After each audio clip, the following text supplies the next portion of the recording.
Hey guys, welcome back to the channel. When you hear the word poison ivy, does it make your skin crawl? Just seeing it make you start to get nervous like you're going to get it? Walking through the woods just make you nervous because you think you're going to get an infection? Does it balloon up on you? Do you say, man, I think I get it just by looking at it? This video is for you. I am an avid outdoorsman, but also very allergic to poison ivy. So I have a lot of experience in how to help avoid poison ivy, clean off places that I think have been in contact with poison ivy, and how to treat poison ivy through a homeopathic approach before having to go to the doctor and getting shots and steroid treatments. So first, let's talk about how to identify poison ivy. Let's go out to the field and take a look at some. Part of avoidance of poison ivy is to be able to identify it out in the field. So we're going to be following a fence row, which is a common place for poison ivy to be, and looking for something with this 3 leaves and the smooth sides with a single bump, sometimes a second bump if they're a certain size. So I know there's poison ivy here. I'll take you to it here and we'll show you what it looks like. So right here we have a perfect specimen of poison ivy. See, they have the 3 leaves. On those leaves there's a single bump. They're usually connected in a cluster with others. So here's another set of poison ivy. It comes back and it's all growing up around the stump. This is the culprit to all the itch.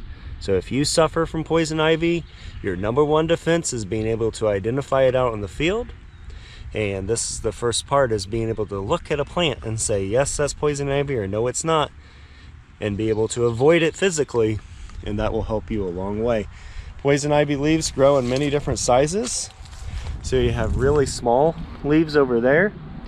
You have bigger leaves down here. It's all the same. But that common denominator is that leaf structure that gives you that 3 leaves, smooth, not jagged, with 1 indentation on either side. And you can really see it. I'll get really close here. Get a really good look at what poison ivy looks like.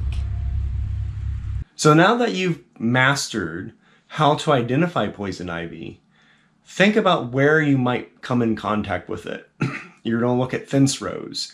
You're going to look anywhere kind of shady, on the edges of sunny areas and shade areas. So look on the edge of woods, on the edge of creeks, on the edge of rivers, on the edge of ponds, anywhere where there's both shade and sun. Those lines are going to have poison ivy in them. I always joke that poison ivy is the state plant of Indiana.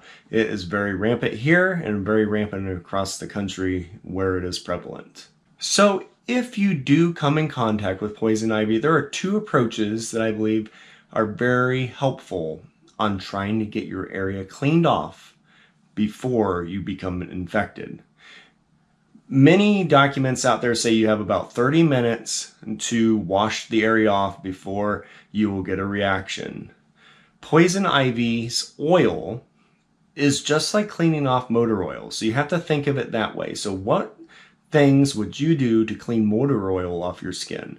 1 is you're going to have to use a strong soap like Dawn. 2, it's best to use cold water to close your skin pores down so that you don't open things up and invite more infection. And 3, you need to use something abrasive like a dish cleaning pad or a loofah or something that will give you some abrasion, so you're getting that soap, that strong soap like Dawn, and the abrasion and cold water, and you're going to be able to clean that oil off your skin. And if you do it in time, you will avoid an infection altogether.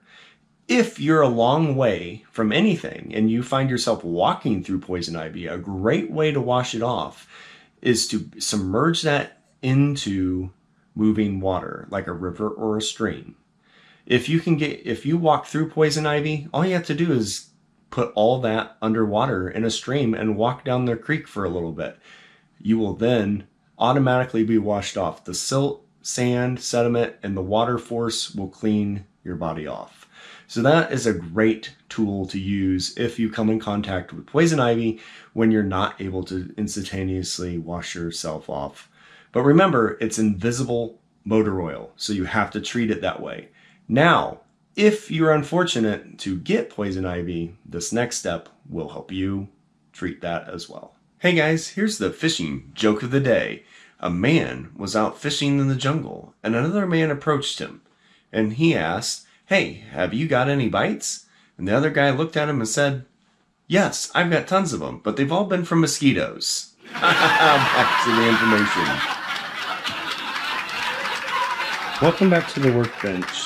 I haven't been here for a little bit, but wanted to show you what I use to take care of poison ivy if you're unfortunately not able to avoid it, not able to wash it off in time, and you do get a rash. So this is the basic treatment that I use. It's an all-natural treatment, and this is not to usurp or to skip actual medical treatment, where you might need a steroid shot or something like that if it gets out of control, but kind of that like first defense to see if it'll just stay under control. But this works really good for me. So what we're going to use is two products combined together. One is Silver Shield and two is Bifidophilus. Both of these things you can get from your health food store.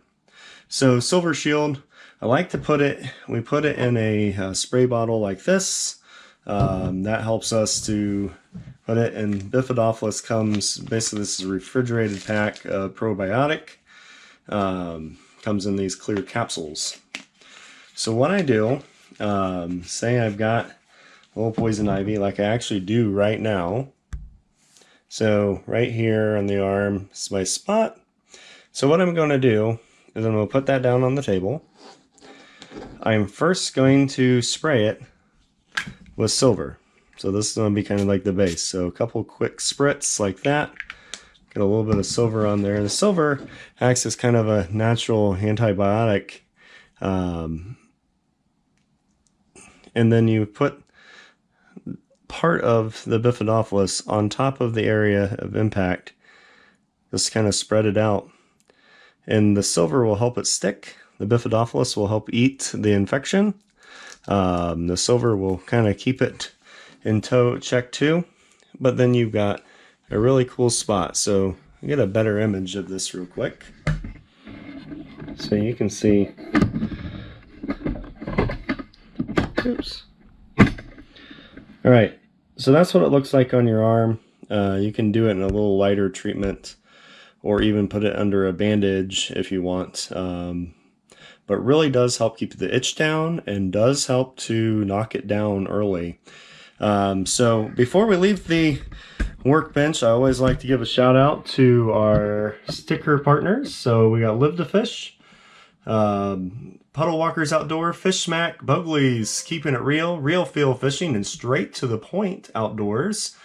Thanks for sending your stickers. If you want to be mentioned on the channel in our future videos in dealing with the workbench or showing off on Reese's Wall of Fame, please show us or send us some stickers and we will gladly show them off. So with that, let's go back to more information about poison ivy. Thanks for watching this video. I hope it helps you if you're an outdoors person but you are also allergic to poison ivy. If you follow the steps of identify and avoid, if you wash yourself properly, either out in the field in a creek or a river, or use Dawn soap and follow that abrasive cold water approach and get that invisible motor oil off your skin, or if you unfortunately do get it, if you treat it immediately using this homeopathic approach, and then if it gets really bad, go to the doctor and get a steroid treatment. No doubt about it. It'll help you out. These things will help you greatly and will allow you to be more active when poison ivy is out and about. Also, as just a side, do a lot of stuff before the undergrowth starts to grow in that early spring, late winter timeline. You'll get so much more enjoyment out of that season when poison ivy just isn't prevalent yet. So with that, thanks for watching. If you enjoyed this video or have other comments, drop us a comment. We love hearing from you. Like this video, subscribe to the channel if you haven't yet, and check out Reese Life Dad Life and Dad Life Fishing Adventures and our fishing and other how-to and informational videos as well. So with that, thank you very much for watching this video. I hope it helps you. Until next time, we'll see you out on the water.